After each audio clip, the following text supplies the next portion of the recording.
Hi, hello. The final session, the Accelerate Your Future Challenge, is coming to an end. And currently, we are live streaming the last session as a webinar to multiple platforms. And I invite everyone to just connect, interact, ask questions, and just join us. And for those who have actively been in the challenge, participating, doing the work, playing it out, we will have the learning lab like we had every day in the challenge. We will have it at the end through the Zoom session, and you all got the link. For those who want to be part of it, just use the link thefuturechallenge.com/VIP and sign yourself up for the challenge. And which means you get access to all the replays, all the previous webinars that were part of this challenge, uh, and also to the learning lab today. So let's start, and we'll go through multiple steps. So I want to start with the common drawing that I've been giving to the participants from the start. And it's like, how do I get from my status quo to my preferred future, my future perspective? And today I want to hang it up to 4 T's. I want to talk about tools, toughness, theory, and team. The 4 T's. So you can remember them, and I will build it up. And I try to stay aligned in synergy with the 4 T's: tools, toughness, theory, and team. Well, tools, that's the process of futurizing for yourself. And I'm going to tell you the whole process as a simple version. I'm not going into detail. If you want to know the details, then just use the link in the description to get access to the content of the challenge. But I will talk about toughness. That goes beyond resilience, right? Resilience, really important, but toughness, that you can also stretch your mental grit, your mental fitness. And that's what we have been doing, which is actually a key in your journey of developing yourself to become that next version of yourself that fits your future perspective. And I will give you a little bit of theory, but I may most of the time using for the theory I will use to just create that future perspective, to place the whole Accelerate Your Future challenge in perspective. So, and then team, I'll explain at the end why there are dots. And so hang on, it will be quite a ride. I try to keep it simple. I've been much more complicated and in depth through the challenge, but today I try to keep it simple for the webinar for all of you who haven't jumped in the challenge yet. So, the process, the tool. Well, in this 5-day challenge, Accelerate Your Future, we've used the tool that I'm going to just draw in front of you. The first step is seeing the present from the future. Second step, your future realities. What are the future realities of the areas of life? Your future choices. What are the roles you can choose to and choose between? And your preferred future. All building steps to climb up a ladder. And I've explained in the challenge that the first step is actually this 180-degree turnaround from walking backwards to the future, being completely occupied by all the things that keep you busy, tasks, open task lists. Well, you can think of many things that keep you occupied while you can't focus to the future. Well, you need to turn around. So we first turned around through the assignments, and then we started to climb the ladder.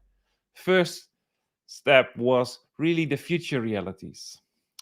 Next step was the future choices. What are the future roles that I can envision for myself? And then the third step is, what is my preferred future? So every time divergent thinking, extending my view, and actually getting that toughness in my system of stretching myself every time to learn more and explore where I haven't been before. That could be mentally, but it also has to do with the wholeness of our social, spiritual intelligence, our emotional intelligence, and our rational normal intelligence or intellect intelligence. So, having said that, there are next steps. And to bring this whole challenge in perspective of reality and the future, the next steps, the reason why you are doing the whole process, the whole tool, is actually to find out your future identity. Find out who you can become. And that's a phrase that I will use many times in the webinar. Find out who you become. Go after your next version. Well, when backcasting your next version, your future identity, from your future perspective, at least you know what parts of you are have already developed. Who you are today are still part of your future. So this will prevent you to find out the better version or the best version of yourself and making a huge investment in elements and traits and competences that are no longer in the same perspective relevant in your future. And then the future persona. Not going to do deep dive in future persona today. I did a deep dive in the future persona in the webinar prior to the challenge. So if you want to see, just check the the social media channel you're currently going and watching through, because there is the previous webinars as well from the Wednesday and the Thursday.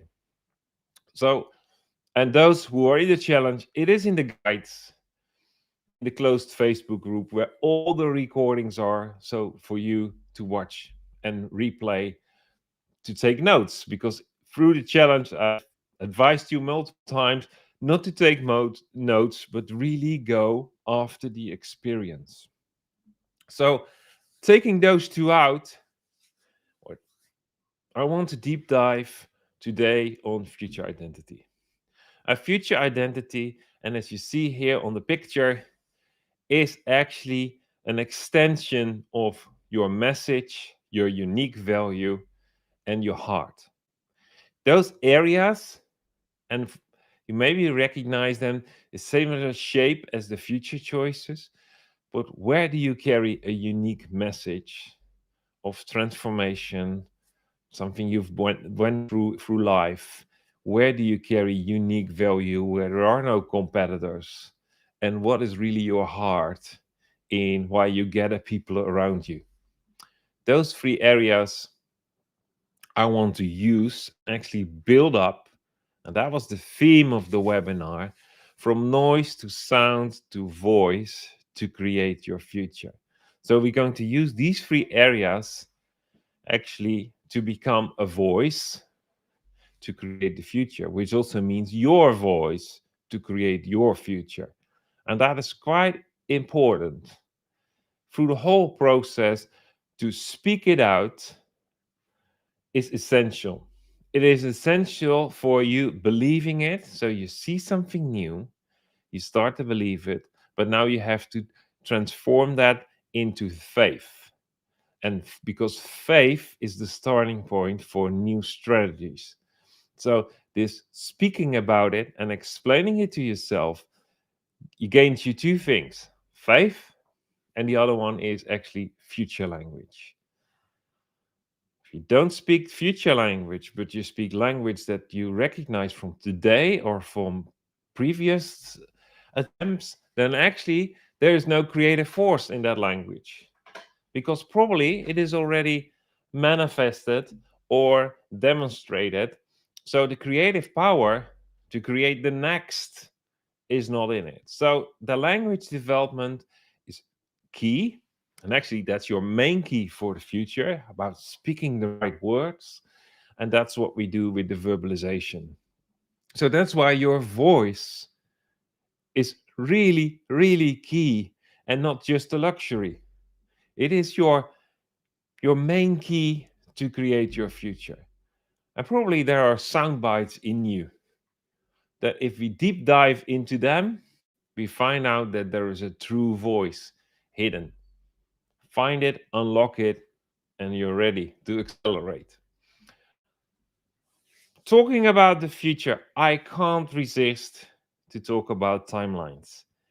If you can't recognize the past and the patterns in the past, which is part of your wisdom, then it will be really hard to see what's coming in the future. So the future is new, unknown, unpredicted, but at the same time, there are patterns. There is a repetitive pattern through the ages, which we always, with hindsight, could conclude. But that's what it makes so interesting.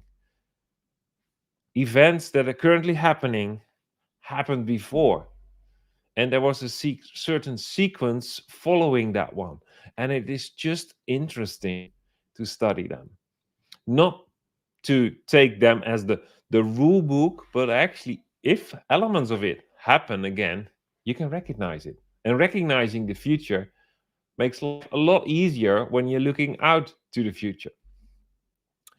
So, first thing, we have ended the technology age, and we are currently in the middle of the information age. Just look at how much influence social media, tech giants have, the media in general, on our perception of what's happening on the world. Just speak to friends on the other side of the globe and find out what they tell about your nation and what you've heard about their nation. It's really likely it's different than you expected. So there is a huge forming of opinion happening through the media, which is part of this information age on top of the technology age. Is it bad? Is it wrong? Well, I think is a need for a much higher level of maturity.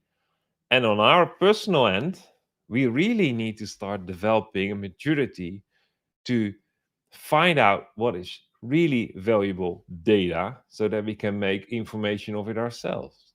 So the taking ownership of processing it into information and being well informed yourself becomes a key. But that's not only in the information, it happens on many other areas. We have seen over the last decade that there has been a major shift from profit oriented economics to much more purpose, people, profit, and I would also say planet. So, this identity of that it's important to find out who you are, we didn't talk much about like 15 years ago. Actually, it was the rise after the banking financial crisis that we started to see those things. That's also when we saw a big increase in social enterprises that actually ignore the profit. And I personally believe profit is not wrong. If we are too much to the left, we tend to swing to the right. But the right hasn't got the answer. We need to sling back and find out some middle ground that's not like the old, but is a solution to go forward. So the counterbalance from too much to the left looks like too much to the right. And the same goes if we go too much to the right, then we see the counterbalance too much to the left. And we need to be really wise to find out where that information is. So when we look to the previous like decade and a half, process and data became the main driver. Just look at the average business. It looks like the employee is just the weak link in the process. And we don't like to hear that, but we are just measured how we comply to the sequence, how we look at consumers of electronics. We start to talk about them as users. When we need something of it, we give them a user experience. And why did we forget that they are not a user, but a human with flesh and blood, needs, expectations, wishes, dreams? No, we just treat them as someone that we need to get as simple as possible and as less as possible interaction with so that the process can continue. Compliance, traceability, performance are the main drivers, the main performance indicators. At the other end, if we listen and read about what education, for instance, has been talking over for the last 15 years, is actually that in the near future, 40 plus percent of the jobs will be new, and we won't know yet how they look like. I know when you read it, it sounds less positive. They say that 40% of our jobs disappear. But I want to see that from the positive side. That means that there is a huge amount of opportunity ahead of us. And I like to call that the creative age. And I'm not the only one that calls this the creative age. But we, through education, but also through life, we start to talk about lifelong learning, which is all about creativity. The whole purpose of talking about identity for the last decade and a half, like if you ask your previous generation, if I ask my parents, like identity was not a topic. No, especially like post-war, it was all buckle up. So identity and your own dreams, that was a luxury. And now it becomes key. Like the younger generation really makes meaningful and purposeful, like deal breakers. Well, my parents never thought about that.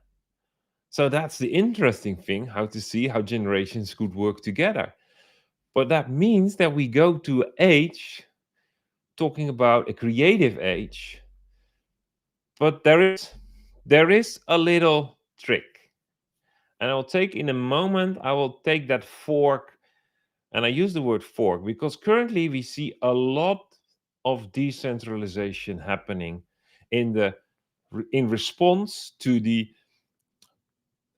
centralization we see just in public affairs, like governments. Like if you look to the last 2 years, how much things are centralized, how much power is taken away from the people, how powerless many people feel, that that centralization is a counterfeit in the decentralization.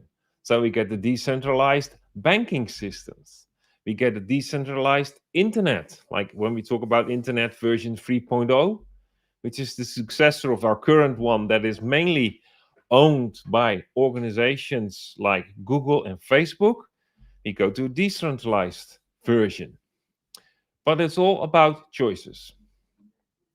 So, looking to the past decade, we see that it was mainly about the 2020 vision. And a friend of mine works with with eye checks and in the medical scene, and so I have to go there because I need some reading glasses. But he said perfect and clear perspective vision is a 2020 vision. So, but we have been talking about it for decades, or at least for the last decade, that every organization needed the 2020 vision. And then through circumstances, we updated it to 2022 or 2024 vision. But actually, that was the theme, if you could say that, of the last decade. The current decade, it's much more about speaking and letting your voice hear and develop your voice. So we became a much more human centered society, or at least we see the first glimpse of it.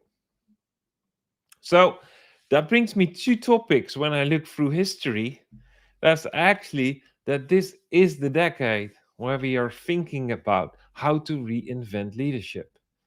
We talk about participation, we talk about ownership, all those topics. We talk about leading by example. They're all indicators that we actually come to the limit of what we currently thought of what good, healthy leadership should look like. That also means that society, we start to think about reforming it from the inside out. And reforming it is not the same as reshaping it, because it actually means that we have to check if the social, cultural, ethical norms are still valid. And one of the things, and I talked about the fork, and we see forks in this whole new technology world. And it's really actually like a fork in the road. There are two options. There are two options. Technology, if we extend the technology age, we can end up to a place where man and machine merge. I don't want to go deeper into that one because it's not where I want to go. The other direction is that we go to an age where man is released from a lot of jobs because of technology can take over. So that means that we have freedom, we have room for creativity, and we end up in a creative age.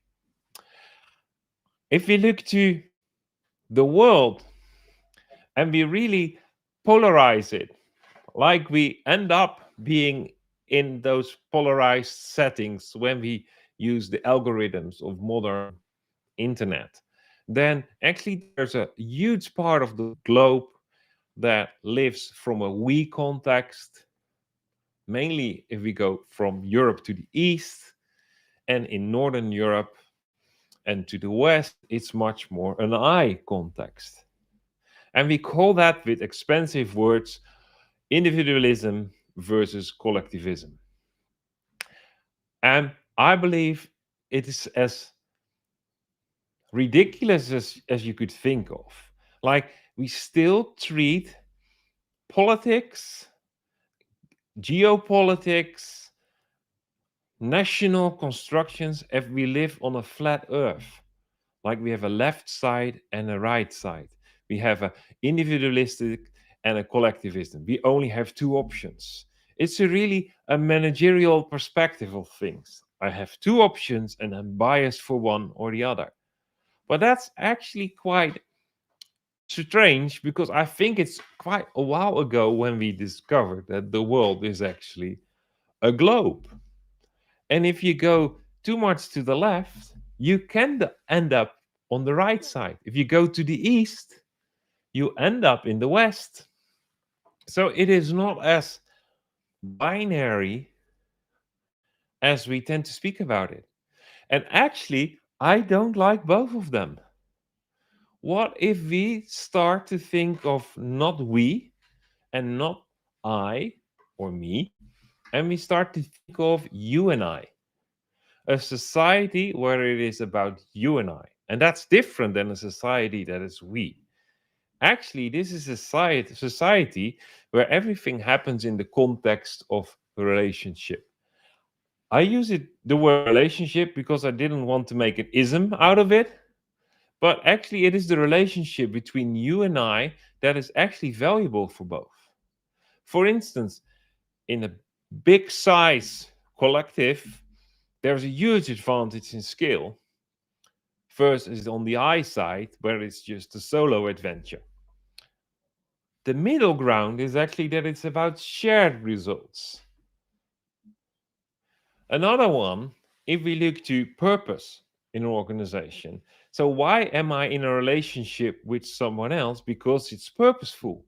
And purposeful actually is connected to that it's meaningful for me to invest and learn in the relationship. Versus uniformity. If we go into collectivism, everything centralized, and we end up in political perspectives as socialism and even more to the left, to the collectivism side, then everything starts with a C. In that perspective, there is not much purpose at all. It's not meaningful. Everyone is just sacrificing personal ambition, sense of purpose for the common good or the greater good. Because if it's a common good, it's a greater good. The other topic on it is actually voice. And that's why I believe it's so important that we start to find out what our voice is. If we want to be in the middle ground, we should have a shared dialogue, not based on agreement, but actually based on that we want to learn and listen to each other. So, listening to someone else means that you're willing to learn. Listening to someone else actually for you to be able to understand and respond, that's not a healthy dialogue, because then you end up in an unhealthy debate where we try to convince each other. But in a good debate, a good place, a dialogue where we do not agree, we actually have a huge potential to learn from each other. But learning from each other only works when you come and speak from your own voice. Just take a very simple example. If you speak out of a book you have read, then you have no ability to adjust your opinion in the conversation, because you didn't write the book. You can change the book. If you speak from your own book, then at least you're a voice, which means you're an equal partner in the conversation, and you are there to learn and not to defend someone else's work.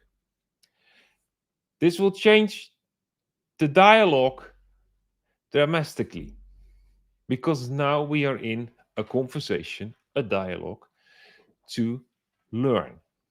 And when we learn, it actually has a benefit that we disagree. I hear a lot around me agree to disagree. I think that is total nonsense.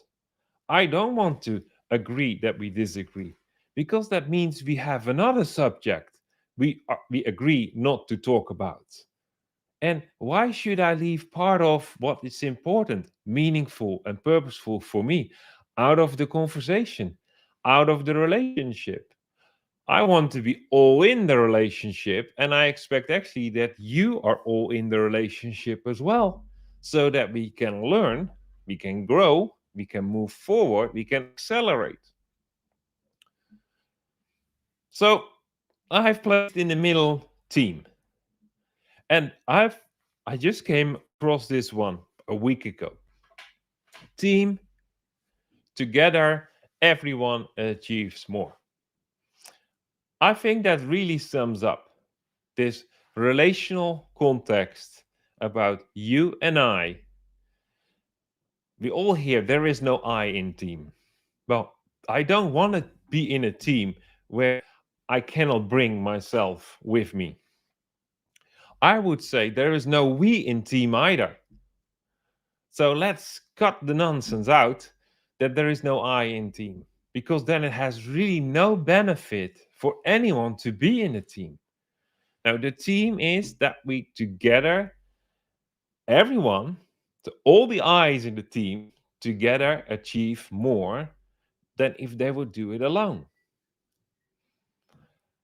This, of course, is an invitation. It's not per se that I say this is what the future is going to be. I believe in choices.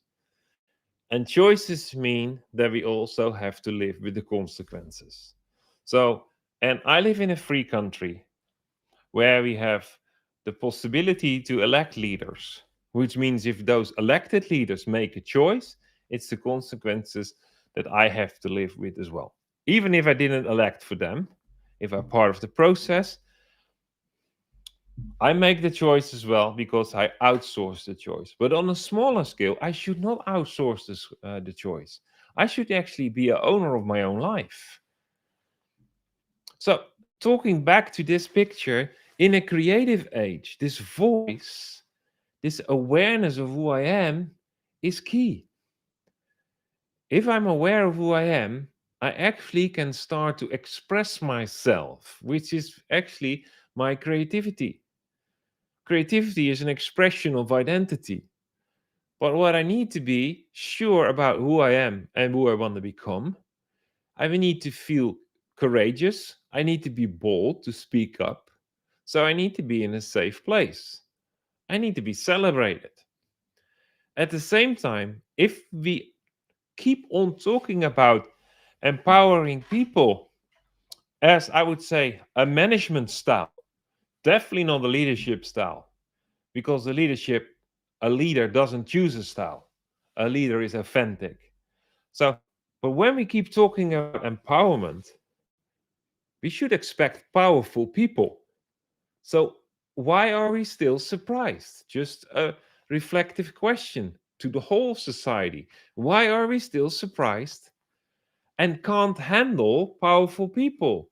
So we become fearful and we actually tend to control them or slow them down, talk to their emotions and ask them if they could slow down because we need to understand. We all know that the new thing needs to be experienced before understanding will follow. So when someone who's not going for the new slows down everyone who's pioneering, innovating because they need to understand, that's actually that you can't deal with powerful people. So then please delete the word empowerment and go back to whatever style or grow up yourself. I can't be more direct and I can't be polite about it. Like, we need to grow up. Everyone needs to grow up. We need to have a life where we can learn every day, a lifelong learning. Well, this reinventing leadership is all about finding out what it means to teach. How do we model everything that we want to talk about? And if we want to teach, then we also need to learn. If we want to lead, we also need to follow. It's not like one thing comes before the other. No, it goes parallel. The same with a new society, we need to take responsibility, clean up our own mess. The maturity word is back. Take ownership and don't die for entrepreneurship. You have unique value, so contribute your unique value to society. Serve society with your value. I believe another word for a creative age is actually reformation. And we talk nowadays, it needs to come from the inside out.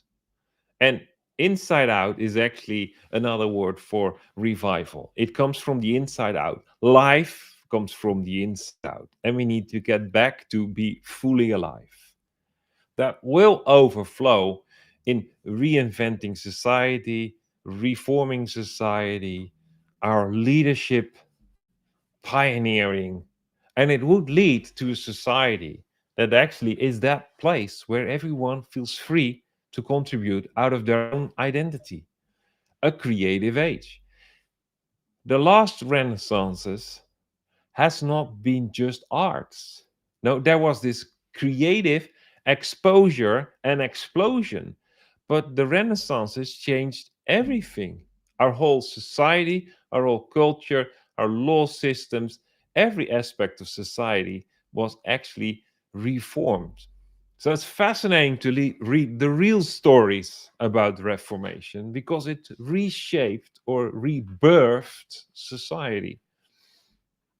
So I already mentioned living from the inside out and placing actually being human in the center of it and not technology, process, management, but or ideology.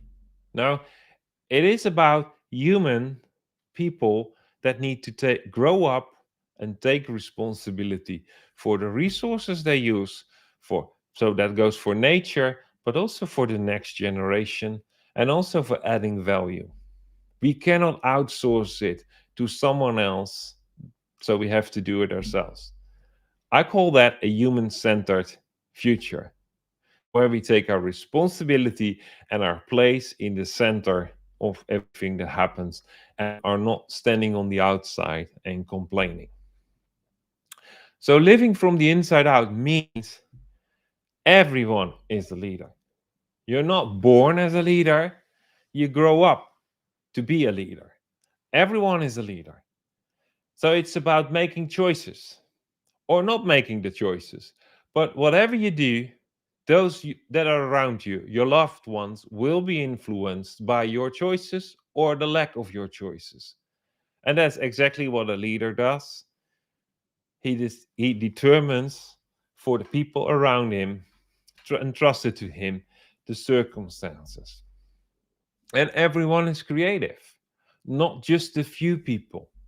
Creativity is that where innovation, solutions, value adding, new insights all come together, including the expressions in arts, media, but also in education, in the marketplace, in the finance world. There are so many things that are waiting to be revealed and exposed, but now we keep it on the inside because we're not sure, don't feel safe. That's why we need the current age to really start working on it and together create the environment that it can be uncorked and every individual can be unlocked, and we really start to enjoy the richness of everyone's unique value. This goes for the individual, but also for the organization. An organization is a body of people, like an individual is a body. So if the individual has to live from the inside out, we should start treating organizations as well from living from the inside out. So also look from the outside to the shared results, and on the inside for the shared dialogue, and on the inside for the shared purpose, so that out of the shared purpose and the shared dialogue, we get these shared results. And not uniformity programs about this is culture and a culture training, like all those things, and like trying to fix the culture. No, we need to have a healthy place where everyone fits in because it's meaningful and purposeful, and not they do not fit in because they leave themselves at the door before they enter the organization. And we all know what I talk about. So going to this toughness, and I already started to actually speak, and I feel that there is some emotion on my side as well, because, and it's not anger, no, not at all, no, it's really an internal drive. You become, come on guys, it is possible, even with everything we have today, to have a better result. It is possible, but we should stop hiding in the we, or standing on the side as an I, and start to work together as you and I. But it comes from the inside. So that toughness actually starts with that you take serious your future perspective, which means that you have to deal with the voices, the external voices, or maybe the negative self talk, which could be an echo of external voices. Because just look to a free child that had just the freedom and the safety to play. Do they have negative self talk? No, it's the reflection from the outside world to the inside. So when we have this gap between the now and the future, we actually should deal with these voices. Don't get stuck. Don't try to climb up, but really go to that place of redefining who we are, finding out our next version, our future identity, which actually comes back to your source. What is your source of life? Can you connect to your source of life? What I call the inner voice, the slow whispering voice versus the loud external voices that brings peace and joy and righteousness, as the opposite on the other end, where instead of having judgment or an opinion, we actually do what's right. That means that we have to free ourselves from doing what's good, so we have more time to do what's right. Or when we are cynical, can we just switch to joy? And fear is not the best advisor, but sometimes it just gets us down. So we have to listen to peace like a force, like growing into believing it yourself and developing the new competences. Actually, this is talking about the IQ, EQ, and the SQ. all levels, a wholeness as a person, but also as an organization, the body of people. So, this freedom that comes from the inside out actually should lead to also an outward going voice. So, the seven voices, and I don't want to talk about like, okay, the seven voices you hear, but the seven voices that we have to deal with are the three voices that we have to leave behind, the three voices that we need to partner with, and the one voice that really needs to mature and be outspoken and connect to those around us. A voice that is all about bringing peace, being joyful, and actually doing what is right. That brings me to the voice. Well, the voice, and I just think this is not a simple drawing. This is a bit more complex drawing. Home, occupation, and society. The three areas of life in the now and in the future. First step is to define the synergy in those three areas. So it's not the work-life balance that's going to help, because life should be in all three. Now, it is about who you are at home, your busyness, all the way from your hobbies, volunteer work, to owning your own business, everything that's involved, and society, the place of impact and influence, that where the playground, actually, the playing field of every human being. Next step is that those three areas come together. When they come together in a mode of synergy, actually we start to see a lot of things coming together. But the end result should be that the heart of it, and we call that convergence. That's like convergent thinking. Everything works together with everything. That is for a lot of people utopia. But it is possible. But it starts with the synergy. So for the synergy, we have the mindset of what do I contribute? What can I give? Well, for the balance mode is actually where do I belong? So where do I belong is actually the certainty from the inside out and not just the external factors. But convergence is thinking, having a mindset, a future mindset of who can I become? That's, you could say the first one is about doing, where do I belong? The second one is about being. And the third one is about becoming.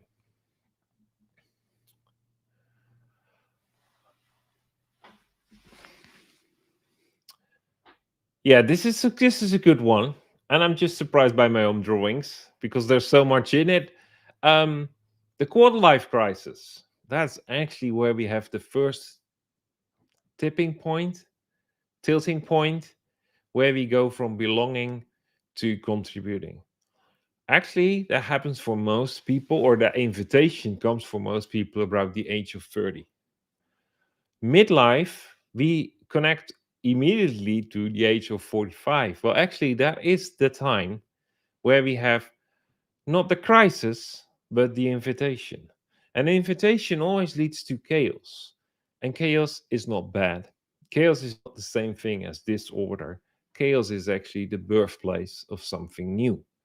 So, for those creators, creatives, pioneers out there, you know what I mean when I say actually in chaos, you can find new structures, new order, new solutions, new inventions. That's where the new things are born. Not everyone experiences that as chaos as positive. And if you miss the invitation or interpret the invitation wrong, then you end up in a crisis. but it actually means you want to go uphill and want to go back to normal. Well, haven't we heard that a lot around us? That we want to go back to normal. Impossible. Time goes on. Things that are behind us will not come back in our lifetime.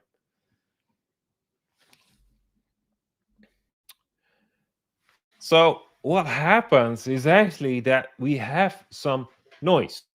We have some valuable, good things that happen between home and occupation. Like there are good things, and sometimes people look up say, "That sounds good." That's what I mean with noise. Nothing negative, no noise. The next step is actually that there is a level of sound.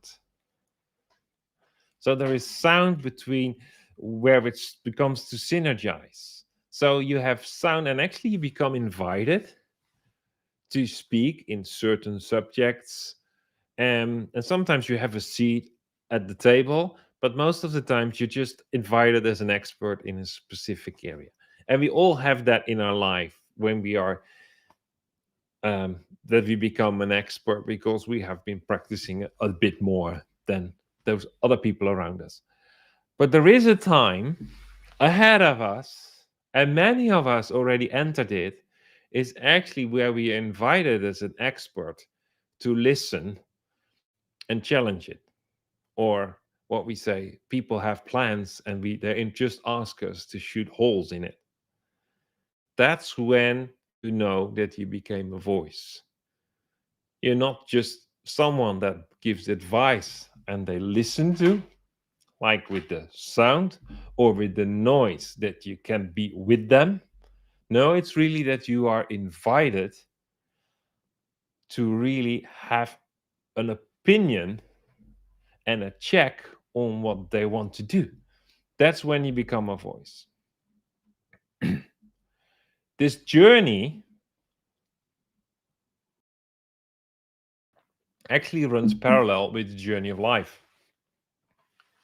This is a journey of life. And that last version, the convergence, after 45, it probably can happen another 2 or 3 times, depending how long you live.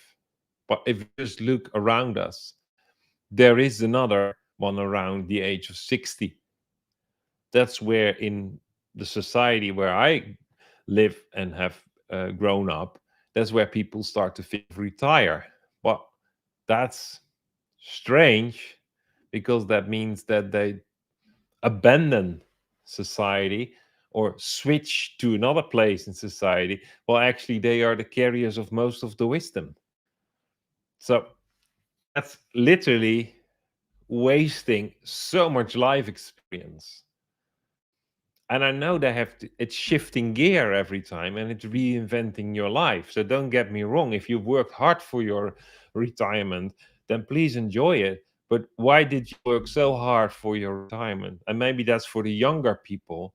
Why not live now and reinvent ourselves over and over so that it fits the stage of life we are in? So, this place of voice is for a lot of us a really fascinating next step in our journey of life, our personal development, and especially for those that are in leadership and overseeing businesses and um, overseeing people just in society or in communities. This is really where it becomes interesting. What is your voice, your unique voice that when you speak, it will have influence on those people that have a leading or framing role in society and impact on in society, feel society, or impact on those that are involved in adding value to society. What's that unique thing? What's that unique message that when it's authentic, that means that you've overcome something in your life? So I play with the word, what was the mess in your life that became a message of influence? And what did you test over and over again that other people really invite you to do for them again? So what did you test? And your test became a testimony around the value that you add. Those two elements are really part of, they're the sound bites of your voice. And I'm not saying your voice is just the sum. No, they are the sound bites.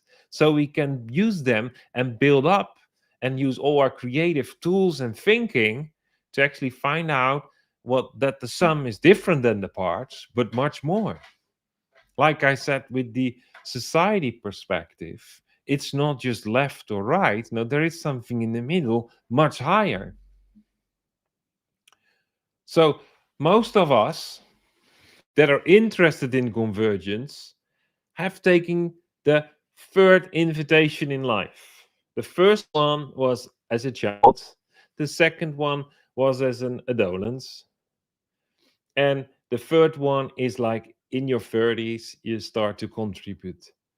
In that stage, you start to see synergy and you become interested in the next stage of life, where it will be about your voice. And you will be asked to challenge the status quo because you're seen as an authority in that area. So then we have a message that leads society. We have a tested added value that serves society. And we have a strong backbone that we support our household with, so that it's not just the outside in society, but it is really like supported and it has, like I said, a backbone. These three sound bites are worth to explore. They are actually your first step in the process of finding out what your voice is. So take the sound bites and find out what the sound is. And then start slowly to climb up to what your voice is. And like with the emerging future, it will look different than you could engineer, because it's a process of divergent thinking and not necessarily drawing conclusions. Simply, you have to believe me, every conclusion you draw is based on a reference framework, on past experiences. And this is about the next version of you. So there needs to be something more than just drawing conclusions. And that's actually trying to explore the space. That exploration process is about mastery. And mastery happens when you have three elements in your life, especially when you're in a leading position. You're a professional, an owner, a creative. If you're in a leading position, then you need to have a place where you can work on your mastery. If you don't want to be a controlling bad leader, and I mentioned already, we are all leaders, and I call it bad, I call it poor leader, then you need to work on your personal development. You cannot do, oh, I only lead and I don't learn. That's impossible. Only the learner will keep leading. So the mastermind is this safe team, the place where together everyone achieves more. A mastermind is a place of safety where you are not, your peers are not a threat to you and you are not to them, because you do not share the organizational context that you perform and do your thing. No, it's a place of development, a place of safety. You have to practice it. Everything that people confront you with, push you forward with, encourage you with, this I would call like a positive peer group. You have to practice, because the real feedback is not in the group but in real life. And then the coaching. And I've placed this one in, and actually it's from a previous challenge, and I couldn't resist while preparing this one.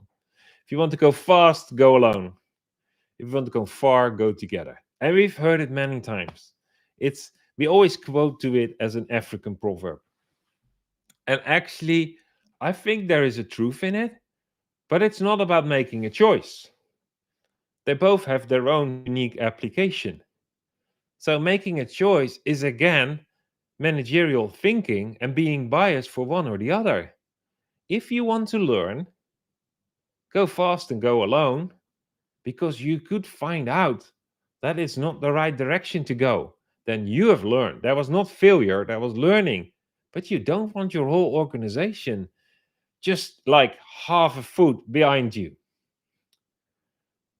But if you know the direction, then you want to go together so that you can go far. I just add a third one to it. And actually, that is not taking the other two out, but this is taking the other two out for your personal development. If you want to accelerate, go with peers.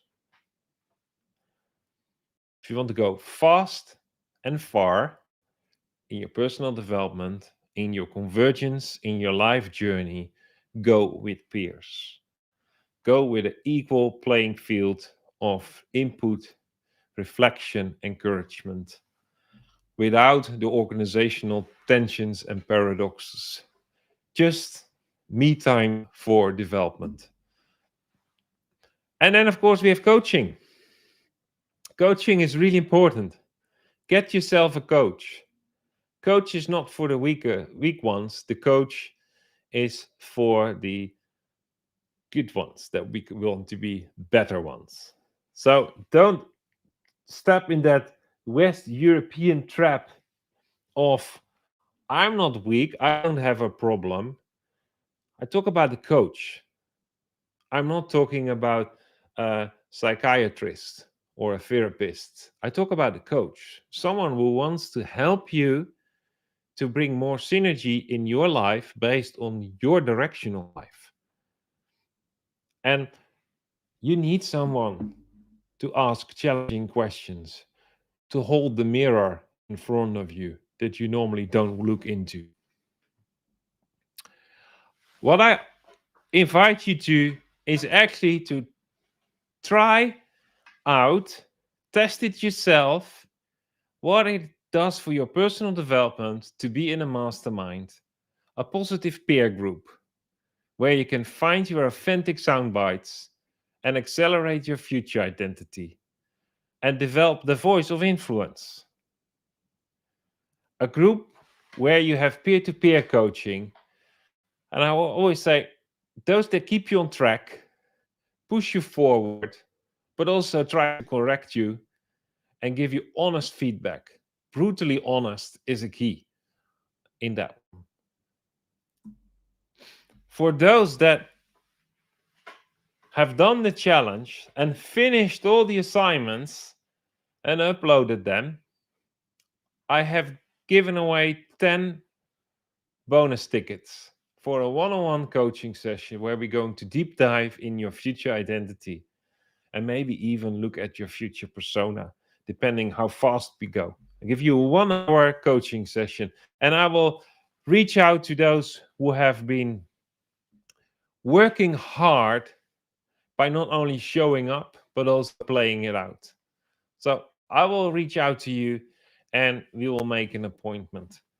The 21-day invitation is actually including a coaching session. So if you jump in and try to do the trial version, then I will give you the coaching session in your first 21 days so that we can reflect on it and you have a flying start. Such a coaching session, such a mastermind membership after 21 days, it's just a monthly subscription. And I give you a €50 discount for as long as you have that membership. So 21 days for free, €50 discount only leaves €197, about $250 for an a monthly subscription where you on a weekly basis are encouraged. We meet every Friday, 9 a.m.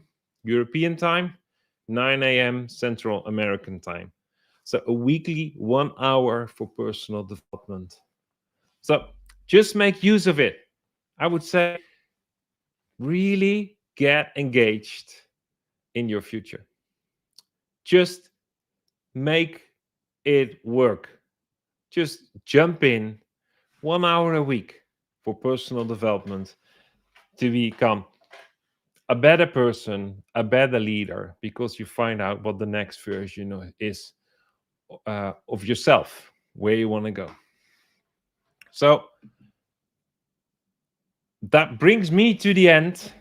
And I've mentioned it would be an hour, the webinar, and then I have to hurry closing it down.